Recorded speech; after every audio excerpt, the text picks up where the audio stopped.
It was a cold night when I started my shift as the night watchman at the old cemetery. The air felt thick, almost suffocating, as if the fog that had settled over the graveyard had a life of its own. I had taken the job just a week earlier, eager to make some extra cash before school started again. The pay was decent, and the hours were simple. Just watch over the cemetery overnight, make sure no one vandalized the graves, and leave before dawn. The owner of the cemetery, an elderly man named Mr. Wilkins, had assured me it was a quiet place, far removed from the bustle of the town, and that nothing ever happened here. That's all I needed to hear. The cemetery was located on the outskirts of the town, surrounded by nothing but thick woods and rolling hills. It had that old, unsettling feel to it. Rows of crooked tombstones worn by time, the earth around them cracked and uneven. The kind of place where the wind never seemed to stop, but always whispered, even when there was no breeze. I couldn't say why it made me feel uneasy, but I had a nagging feeling in the pit of my stomach as I drove up the long, winding road toward the cemetery gates. It was already well past dusk when I arrived. Mr. Wilkins had given me a set of keys and a flashlight, along with instructions to patrol the grounds every hour. Simple enough. As I stepped out of my car and looked at the cemetery before me, I shivered despite the warmth of the summer night. Something about the place felt wrong. But I pushed the feeling aside. It was just a graveyard after all. People didn't come here after dark, except for the occasional drunk teenager looking for trouble. The gates creaked as I pushed them open, the sound unnaturally loud in the stillness of the night. My footsteps echoed on the gravel path as I walked deeper into the cemetery, the flashlight in my hand illuminating the worn, weathered gravestones around me. I had been told to make sure everything was locked up tight, check the fences for damage, and make sure there were no signs of trespassers. As I walked past the older section of the cemetery, my mind wandered, but a part of me couldn't shake the feeling that I was being watched. The air was thick with silence. No animals, no insects, not even the sound of the wind. It was as if the world had gone still, holding its breath. I shook my head, trying to shake off the discomfort gnawing at me. It was just nerves. It was the isolation, the darkness. I had to focus. I continued my rounds, stepping carefully over the uneven ground, my flashlight catching glimpses of names etched into stones, many of them faded beyond recognition. The older section of the cemetery felt like it had been abandoned, with graves overrun by weeds and the air heavy with the scent of decaying flowers. I had to step carefully, mindful of the sinking earth beneath me as I passed the graves that had begun to erode with time. The more I walked, the more the silence seemed to press in around me. It wasn't until I reached the back corner of the cemetery, near the small grove of trees, that I noticed something strange. A patch of fresh dirt recently disturbed. I stopped dead in my tracks, the flashlight trembling in my hand as I stared at the ground. The earth had been dug up, the mound still soft and uneven. The grave marker that should have been there was gone, replaced by the open hole in the earth. I stepped closer, my heart beginning to race. My first thought was that someone had dug up a grave, maybe looking for something valuable. But that didn't make sense. Why here? Why now? I scanned the area with my flashlight, searching for any sign of movement, any sign that I wasn't alone. Nothing. A cold shiver ran down my spine as I knelt to examine the hole. The edges were still loose, fresh. It hadn't been dug long ago. The soil around the hole was disturbed, but there was something else too. A faint trail of footprints leading away from the grave, disappearing into the underbrush near the trees. I stood up quickly, my heart pounding in my chest. No one should have been here. The cemetery was off limits at night. The only person I'd spoken to that evening was Mr. Wilkins, and he had left hours ago. I took a step back, the air feeling heavier now, like something was pressing in on me from all sides. I couldn't explain it, but the sense of dread only deepened as I stood there, staring at the open grave. I looked around, the flashlight flicking nervously over the surrounding trees and gravestones. There was no sign of anyone, nothing that explained what had happened here. But I could feel it. The presence, the stillness, the unnatural quiet. Something had been here, and whoever it was, wasn't far. I turned and began walking back toward the cemetery gates, my footsteps quickening. But just as I reached the edge of the cemetery, the feeling of being watched hit me again. I stopped dead in my tracks. This time I wasn't imagining it. There was something out there. Someone. The rustling sound came from the trees behind me. It was faint at first, almost imperceptible, like the sound of someone moving through the underbrush. But then, it grew louder, closer.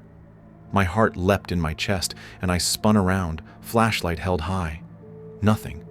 The cemetery was as still as it had been when I first arrived, but the feeling was unmistakable.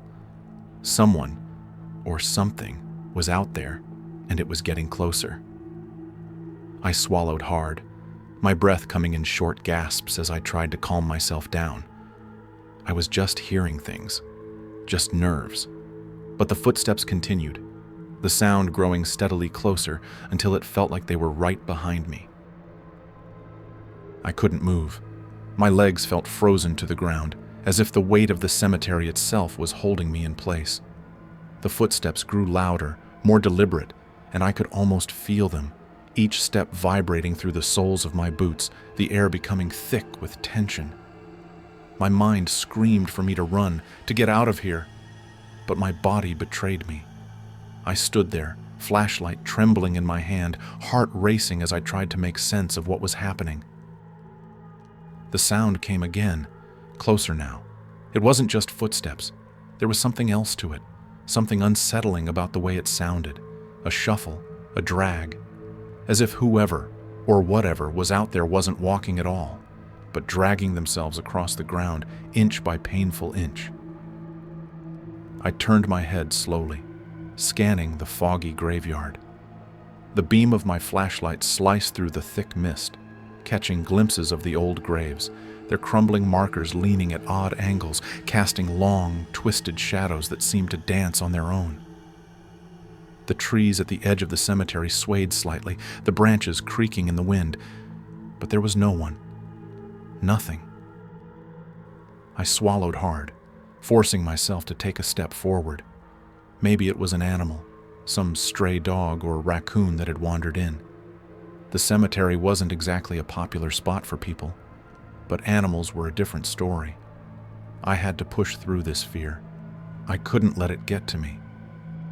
But as soon as I took that step, the shuffle stopped. The silence that followed was deafening. I froze, my heart pounding in my chest, the only sound in the air the ragged rush of my own breathing. The flashlight flickered once more, and I cursed under my breath, swiping at it as if I could will the light to stay on. When the beam steadied, I took another step, now more cautious, more deliberate. Each footfall seemed to echo in the night, stretching on far too long. I couldn't shake the feeling of being watched. It was suffocating, heavy, like a pair of eyes were boring into me from the dark. But when I spun around again, the graveyard was as empty as it had been before. The oppressive quiet stretched on. I was alone. At least, that's what I told myself. But I didn't believe it for a second. Something was wrong. I was a grown man, a night guard. I'd worked other security jobs, had done my share of night shifts in places that were far more dangerous than this quiet graveyard. But none of those jobs had made me feel like this, like the ground beneath my feet wasn't solid, like the air itself was conspiring against me.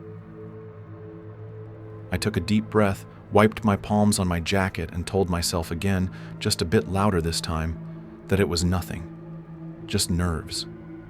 It was a long night, and my imagination was starting to run wild. I forced my legs to move, each step heavy, my flashlight cutting a path through the thickening fog. I checked the old section again, slowly, cautiously. My footsteps seemed louder now, sharper in the silence, as if every one of them was an intrusion on the stillness. The light from my flashlight bounced off the crooked stones, casting strange, elongated shadows along the rows of forgotten graves. For a moment, I thought I saw a figure in the distance, just beyond the reach of my light. A shape. But when I focused the beam on it, the shadows melted back into the mist.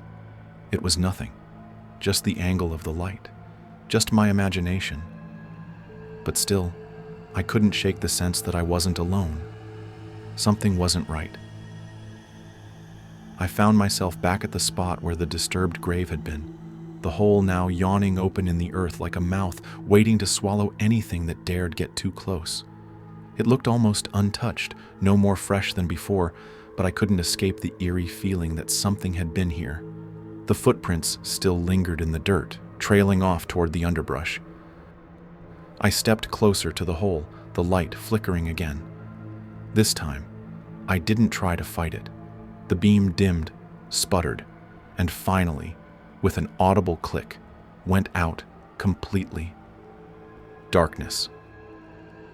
I cursed under my breath and shook the flashlight, but it didn't come back on. I could feel the cold creeping up my spine, the sense that I was being drawn into something I didn't understand. I fumbled with the flashlight, my fingers shaking, heart racing. Then I heard it, a faint scraping sound. It came from the grave. I froze, breath caught in my throat, my pulse thrummed in my ears as I stood there, waiting, listening. The scraping sound was slow at first, as if something was moving, dragging itself along the ground beneath the soil. It was almost too soft to hear, but it was there, unmistakable. A quiet, rhythmic scrape that sent chills crawling down my back. The ground beneath the grave trembled slightly, and I stepped back, unable to tear my eyes away. Then, the unthinkable happened. The earth shifted. The soil from the grave began to sink inward, slowly at first, then faster, as if something beneath the surface was pulling the dirt down into the ground. It wasn't natural. It couldn't be. My heart was hammering in my chest now, my throat tight. I wanted to run. I needed to run. But I couldn't move. I stood there, watching in disbelief as the earth caved in, the ground collapsing into a dark hole beneath me. I turned, but my feet felt like lead. The flashlight dropped from my hand as I stumbled backward, but my eyes were still glued to the spot where the grave had been. I had to get out of here. I wasn't imagining it. It wasn't a prank. Something was happening in this graveyard, something that wasn't meant to be understood. The scraping stopped, but I didn't move. I couldn't. Something was coming. Something from beneath. I don't know how long I stood there, frozen, staring at the collapsed grave, but every second felt like an eternity. My breath came in shallow gasps, my chest tight as though the air had been sucked from the night itself. The fog had thickened further, now swirling in tight circles around me, and the grave, now a jagged pit of exposed earth, seemed to gape open like a mouth waiting to swallow me whole. The eerie scraping sound had stopped, but something else lingered in the silence, something I could feel, something heavy and thick in the air. My legs were still rooted to the ground, unwilling to move, as if the earth beneath me was holding me in place. I had to leave. I knew that. I had to get out of this place before whatever it was that had disturbed the grave decided to reveal itself. But no matter how hard I tried to move, my feet wouldn't cooperate. It was like I was paralyzed by fear, a fear so raw it seeped into my bones. I finally managed to take a step back, then another. My flashlight was still on the ground beside the grave, its light flickering weakly, and I reached for it with trembling hands. The beam of light barely cut through the fog, but it felt like the only thing holding me together, the only thing that could keep me anchored to reality. I gripped it tightly and slowly began to back away, my eyes never leaving the spot where the grave had once been. The fog seemed to thicken as I moved, wrapping itself around me like a living thing. The shadows between the gravestones stretched longer, and as I glanced at the old headstones, Something about their faces, carved from stone but with strange expressions, seemed to shift and blur in the dim light. My stomach churned, and I could feel my pulse thundering in my ears. I couldn't shake the feeling that something was right behind me, watching, waiting. I had to get to the shed where I'd been told to report anything unusual. But the thought of going back there, to the place where I'd felt the first stirrings of dread, made my skin crawl. What if something had followed me? What if it was already inside?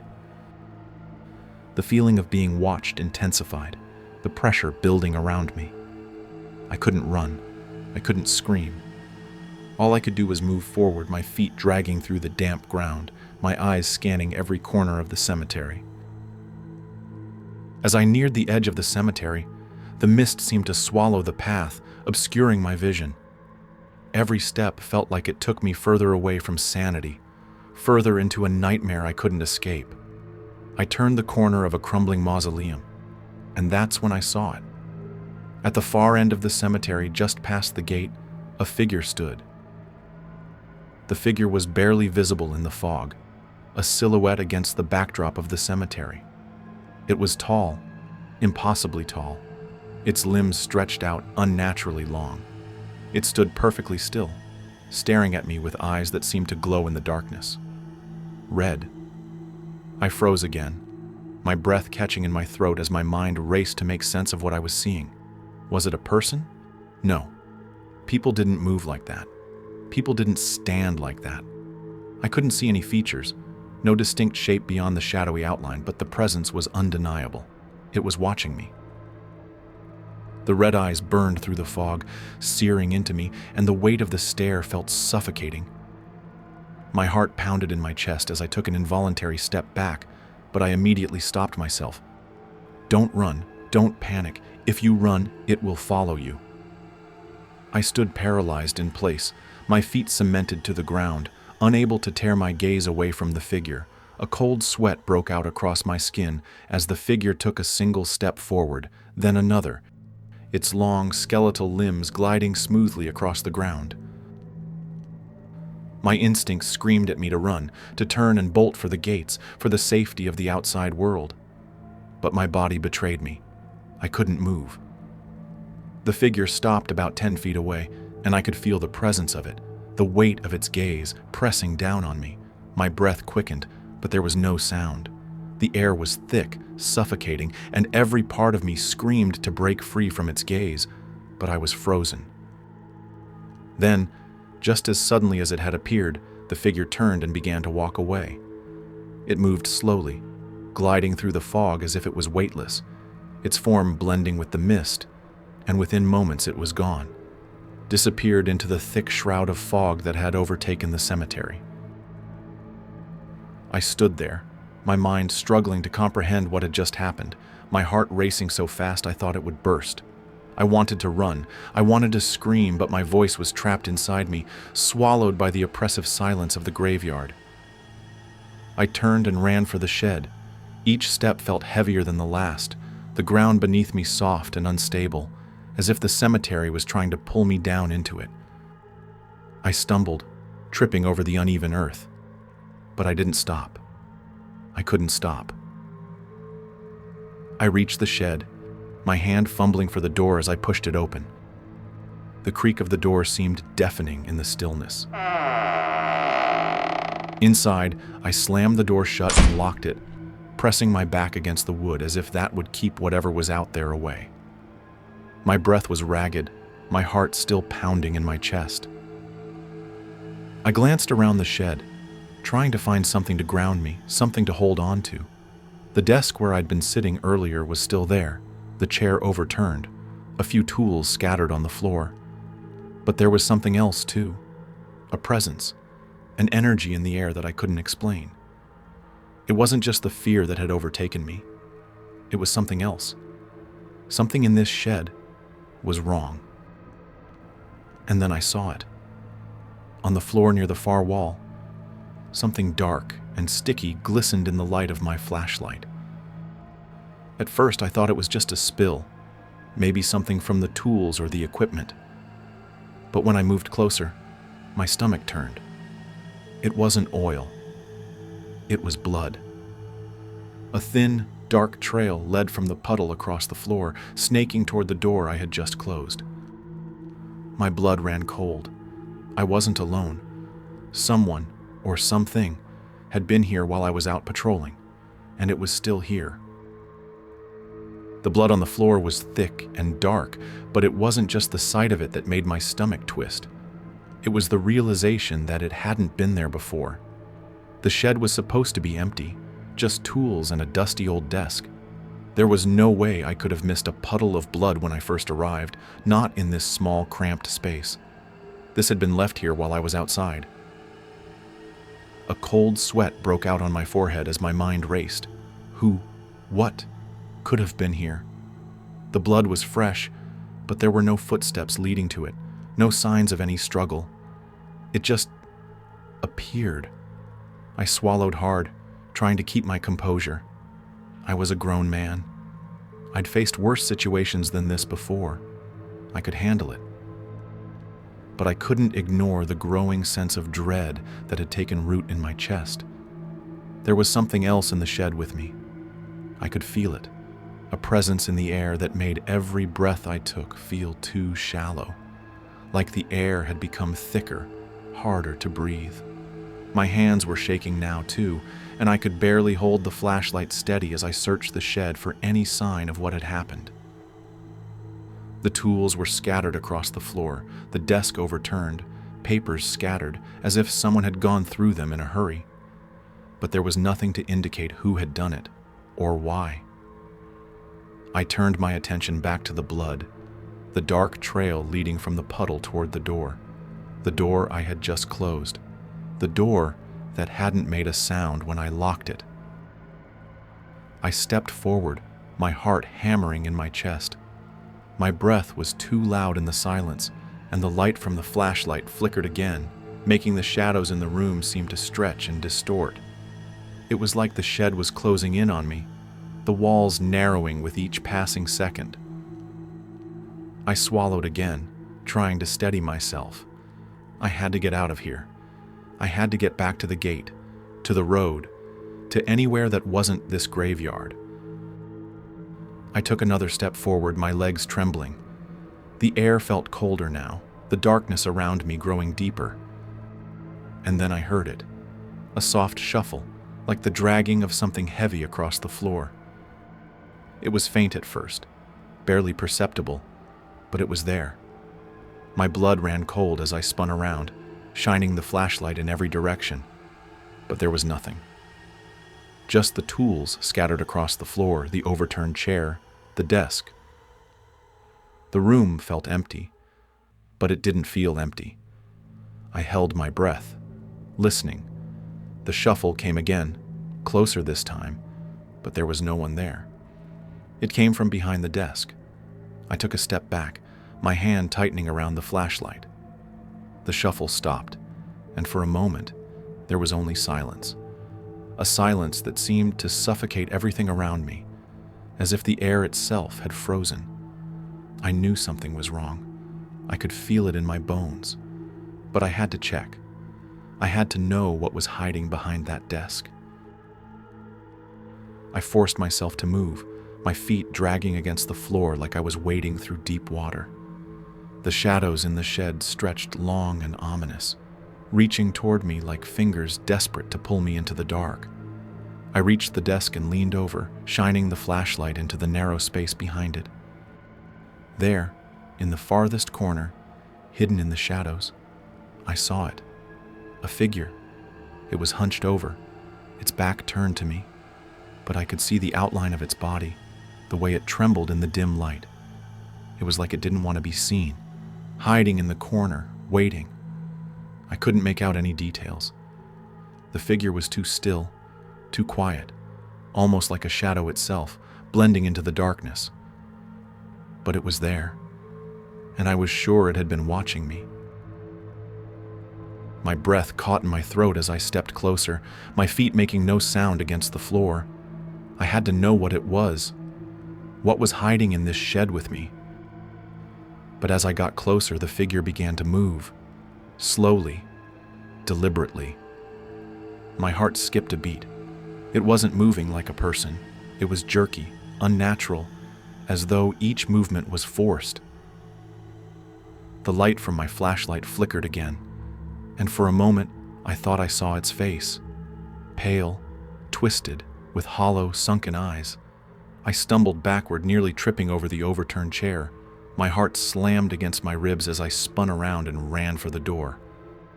The handle turned in my hand, but it wouldn't open. I tugged harder, panic creeping in as I yanked at the door, but it didn't budge. Something was on the other side, holding it shut. My breath came in short, ragged gasps as I pounded on the door, kicking it, shouting, but no sound came from outside, no footsteps, no help. I turned back to the shed, eyes wide with fear, and that's when I heard it again, the scraping. Only this time, it wasn't behind the desk.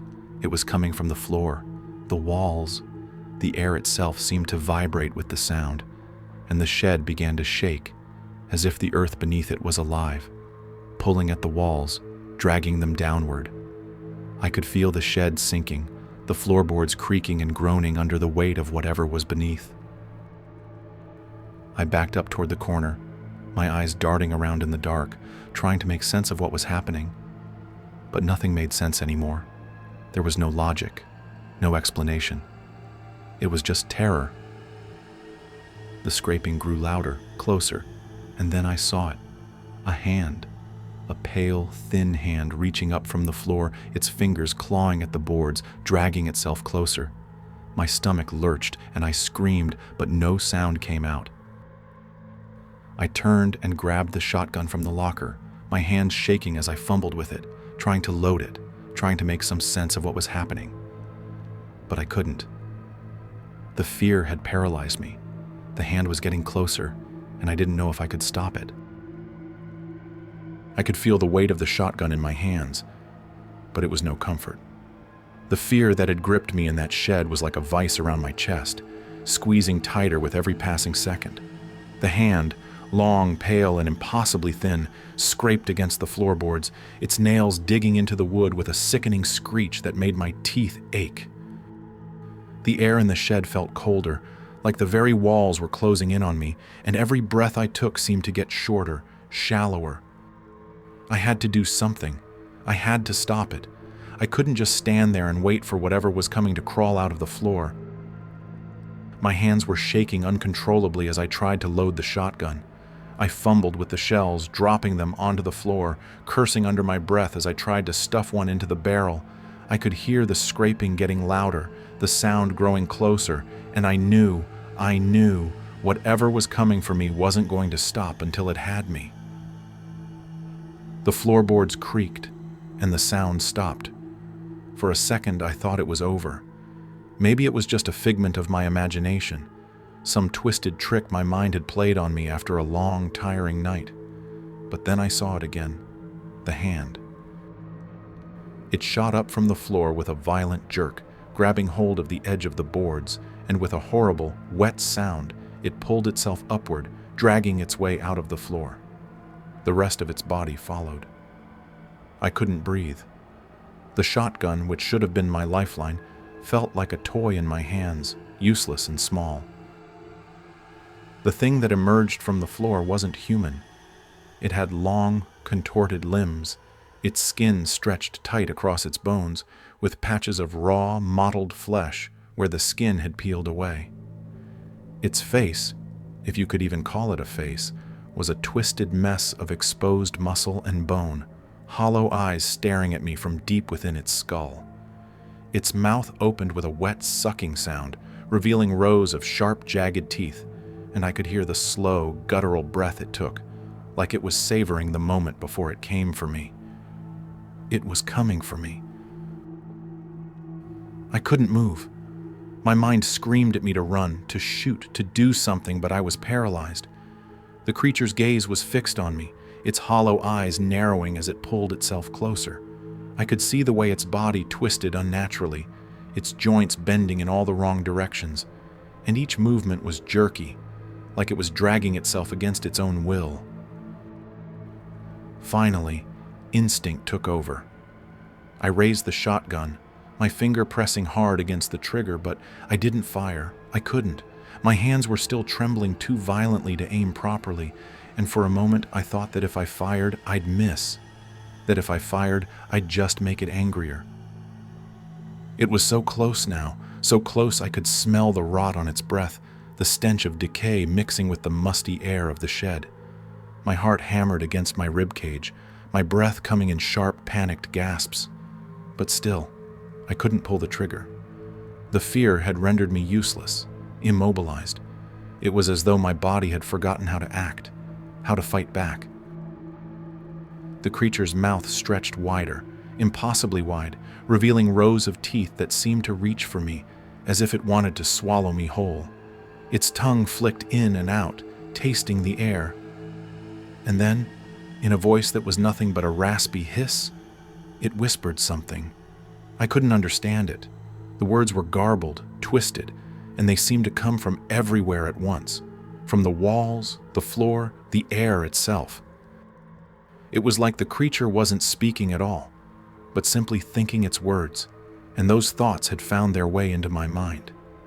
You are alone. The whisper sent a jolt of terror through my body, and in that moment I knew with absolute certainty that there was no escaping this. The graveyard, the shed, the creature. It was all part of something bigger, something older, something that had been waiting for me. The creature lunged. I don't remember what happened next. One moment, I was standing there, frozen, the shotgun still in my hands, and the next, I was on the ground, the creature's hands, its clawed, twisted hands, gripping my shoulders, dragging me across the floor toward the hole in the earth that had opened up beneath the shed. My fingers dug into the dirt, my nails scraping against the cold, hard ground, trying to hold on to something, anything, that would stop me from being pulled into that dark abyss. But the creature was too strong. It was relentless. I screamed, but no sound came out. The world around me seemed to warp, twisting like a funhouse mirror, and I could hear my own heartbeat, loud and insistent, drowning out everything else. The air was thick now, suffocating, and I couldn't breathe. The creature's fingers dug into my flesh, its grip tightening, and I could feel the coldness of its touch spreading through me. I knew that if I didn't do something, if I didn't fight back, I would be swallowed by the darkness. Somehow, through sheer desperation, I managed to bring my knee up, slamming it into the creature's ribs. It recoiled with a screech. No, not a screech, more like a distorted wail that seemed to shake the very walls of the shed. I didn't waste any time. I kicked at it again, harder this time, using every ounce of strength I had left, and with a final shove, I managed to break free from its grip. I scrambled backward, my hands slipping on the dirt, but I didn't stop. I couldn't. I pushed myself to my feet, my legs weak, my body trembling, but I kept running toward the door. The creature didn't follow me. It just stood there, watching, waiting, its eyes glowing in the dark, and I could hear its breath rattling from its chest.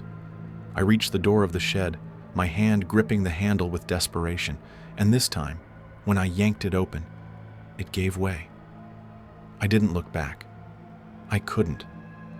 The fear had completely taken hold of me now, and my only thought was to get as far away from that shed as possible. I stumbled through the door and into the night, the cold air hitting my face like a slap. But it didn't matter. My heart was still racing, my mind still spinning from everything that had happened.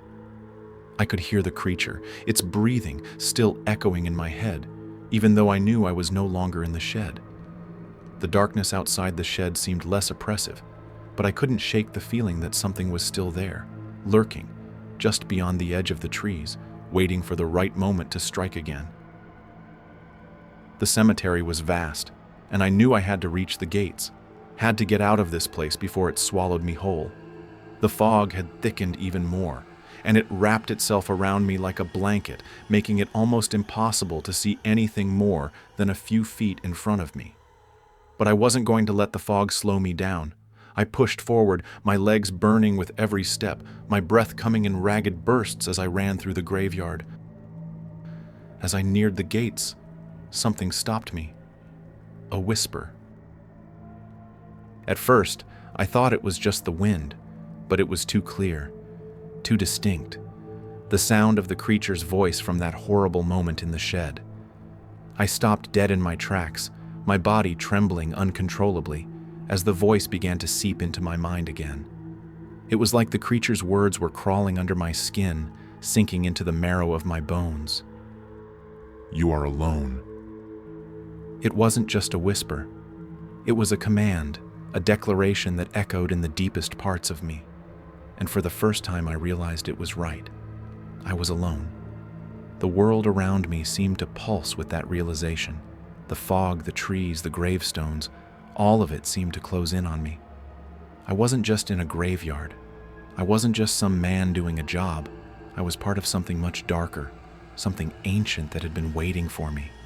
This place, these graves, the woods, it was all a trap. I had walked into it, and now there was no escape. I had been warned, but it was too late now. I turned to look behind me, the gates barely visible through the dense fog. There was nothing. Just the graveyard stretching endlessly in front of me, the shadows twisting and shifting in unnatural ways. The air was thick with the scent of decay. But that wasn't what frightened me the most. What terrified me, what made my heart stop, was the overwhelming sense of being watched, of being hunted. I wasn't alone. I could feel it now, the presence of the creature waiting. The very ground beneath me seemed to tremble with its approach, and I knew I wasn't far from where it would finally claim me. My feet felt heavy as I stepped back, my eyes darting from one shadow to another, but there was nothing I could do. The fear had drained the strength from my body, and I knew I couldn't outrun it. I couldn't hide from it. It was too powerful, too ancient, and it had been waiting for someone like me. Suddenly, a flash of movement caught my eye. I turned sharply, but the fog was too thick. The creature's presence was everywhere now, swirling in the mist, surrounding me. The heavy breathing from the shed was back, louder this time, and I could hear it coming from all directions. It was in the air, in the ground, in my mind. The creature was here, and there was nowhere left to run. I spun around, my heart pounding in my chest, and that's when I saw it. The grave. The one I had checked earlier. The one with the disturbed earth. The one that had opened up and swallowed everything inside. It wasn't just a grave anymore. It had turned into something much worse. The earth had become a portal, a rift, a gateway to something deeper, darker. And the creature was waiting at the edge. It was crawling out of the hole, dragging its body through the mud, its long, twisted limbs scraping against the earth like a nightmare come to life.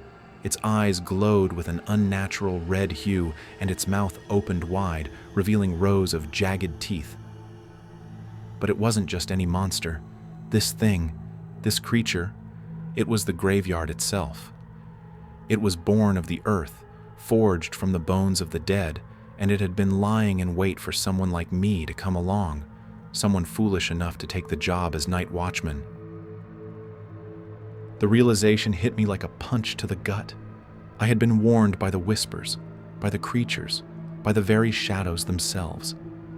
This wasn't just a haunted graveyard, it was alive. It had been alive for centuries, feeding off the fear of anyone foolish enough to work the night shift. And I had been drawn in like every other poor soul who had come before me. The creature stopped in front of me, its twisted, gaping mouth inches from my face, and I could hear its breath, hot and foul against my skin. It wasn't hungry for food. It was hungry for fear. It fed off it, and I had given it everything. I didn't scream. I couldn't. My voice was trapped, suffocated by the thick, choking fog. I was too terrified to move, too terrified to do anything but stand there and watch as it slowly, relentlessly closed in on me. And then I understood. This graveyard wasn't just a place of death. It was a place of endless suffering. And I would never leave. No one ever did.